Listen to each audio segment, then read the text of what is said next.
स्वामी जी एक निर्जन गुफा में रह रहे थे। वहां वो विभिन्न साधनाओं में व्यस्त थे। उनके पास केवल 1 या 2 कंबल, कमंडलू और कुछ किताबें ही थीं।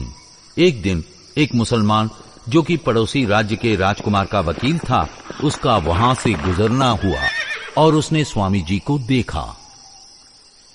उनके व्यक्तित्व से प्रभावित हो वकील उनसे बात करने को उत्सुक हुए।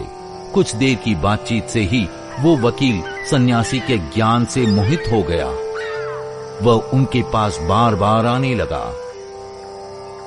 एक दिन, स्वामी जी, मैं आपकी सेवा करना चाहता हूँ, कृपया मुझे एक अवसर दें, मैं आपके लिए क्या कर सकता हूँ? देखिए वकील साहब, वर्षा ऋतु आने वाली है और इस गुफा के दरवाजे नहीं हैं। यदि आप दरवाजे बनवा सके तो कृपया बनवा दीजिए। यह गुफा अत्यंत दीन दशा में है।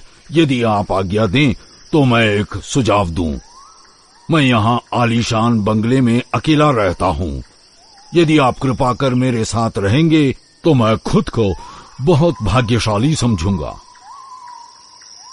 किंतु मैं मुसलमान हूँ, पर मैं आपके भोजन की अलग व्यवस्था कर दूंगा।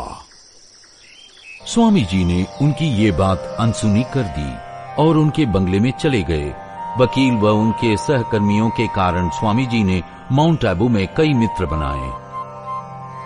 कुछ दिन बाद स्वामी जी से मिलने के लिए मुसलमान वकील ने मुंशी जगमोहन लाल को आमंत्रित किया, जो कि खेतरी के राजा के निजी सचिव थे। जब सचिव महोदय आए तो उस समय स्वामी जी सो रहे थे। तब मुंशी जगमोहन लाल ने सोचा, यह भी वैसे ही साधारण सन्यासियों में से एक है जो किसी चोर या कपटी से कम नहीं होते। अच्छा स्वामी जी, आप हिंदू सन्यासी हैं, तो आप एक मुसलमान के साथ कैसे रह रहे हैं? आपका भोजन भी तो इनके द्वारा छुआ जाता होगा। श्रीमान, आपका क्या मतलब है?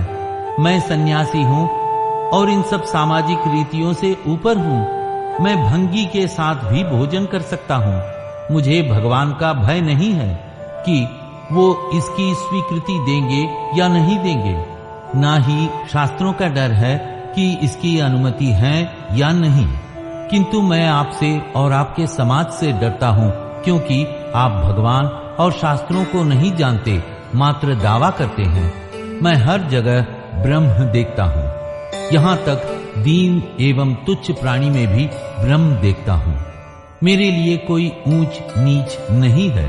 शिव शिव। मुंशी जगमोहन लाल न केवल अपनी सोच के कारण लज्जित हुए, बल्कि इस युवा सन्यासी के विरक्ति, ज्ञान व स्पष्टवादिता से बहुत प्रभावित हुए और स्वामी जी को खेतरी के राजा अजीत सिंह से मिलने के लिए आमंत्रित किया।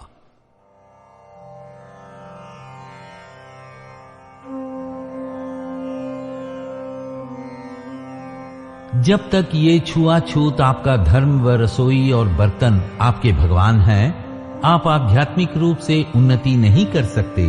ये विभिन्न धर्मों की विभिन्नता मात्र निरर्थक शब्दों का संघर्ष है।